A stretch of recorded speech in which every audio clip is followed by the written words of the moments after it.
ನಾವಿವತ್ತು Hyderabadi style chicken gravy ಹೇಗೆ ಮಾಡೋದಂತ ನೋಡುವ. ಕ್ಯಾಶ್ಯೂನಟ್ ಮತ್ತೆ ಬಾದಾಮಿಗೆ ನೀರ್ ಹಾಕಿ ಒಂದು ಪೇಸ್ಟ್ ಮಾಡಿ ರೆಡಿ ಮಾಡುವ.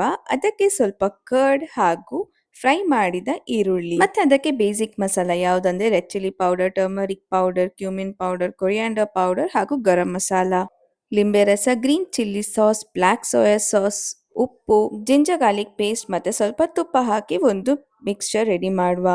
ನೀವಿಲ್ಲಿ ಯಾವ ಚಿಕನ್ ಪೀಸ್‌ನು ಯೂಸ್ ಮಾಡ್ಬೋದು. ಆದ್ರೆ ನಾನು ಇಲ್ಲಿ ಲೆಗ್ ಪೀಸನ್ನೇ ಯೂಸ್ ಮಾಡಿದ್ದೇನೆ. ಸೊ ಕಟ್ಸ್ ಹಾಕಿ ನಾನು ಅರೌಂಡ್ 10 ಲೆಗ್ ಪೀಸನ್ನು ಇದರಲ್ಲಿ ಹಾಕಿ ಮಿಕ್ಸ್ ಮಾಡಿ ಮ್ಯಾರಿನೇಟ್ ಮಾಡ್ತಾ ಇದ್ದೇನೆ. ಮಿಕ್ಸ್ ಮಾಡಿದ ನಂತರ ನಾನು ಎಲ್ಲ ಕಟ್ಸ್ ಒಳಗೆ ಸಹ ಮಸಾಲ ಹಾಕಿದ್ದೇನೆ. ಉದ್ದಕ್ಕೆ ಕಟ್ ಮಾಡಿದ ಗ್ರೀನ್ ಚಿಲ್ಲಿ ಹಾಗೂ ಪುದೀನ ಮತ್ತೆ ಕೊತ್ತಂಬರಿ ಸೊಪ್ಪನ್ನು ಹಾಕಿ ಮಿಕ್ಸ್ ಮಾಡಿ ಮ್ಯಾರಿನೇಟ್ ಮಾಡುವ.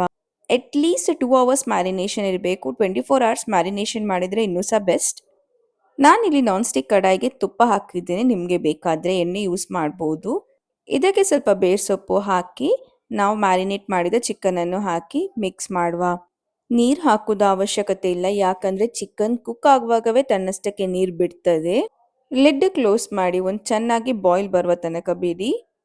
ಮಧ್ಯೆ ಮಧ್ಯೆ ಸೌತೆ ಮಾಡ್ತಾ ಇರಿ. ಹಾಗೂ ಇಲ್ಲಿ ನೋಡಿ ನಮ್ಮ ಚಿಕನ್ ವೆಲ್ ಕುಕ್ ಆಗಿದೆ. ಮೇಲ್ಗಡೆ ಸ್ವಲ್ಪ ಫ್ರೆಶ್ ಕ್ರೀಮ್ ಹಾಕಿ ರೋಟಿ ಅಥವಾ ಚಪಾತಿ ಏನ್ ಜೊತೆನೂ ನೀವು ಸರ್ವ್ ಮಾಡ್ಬೋದು. ಫಟಾಫಟ್ ಹೈದ್ರಾಬಾದಿ ಚಿಕನ್ ಗ್ರೇವಿ ರೆಡಿ ಆಗಿದೆ.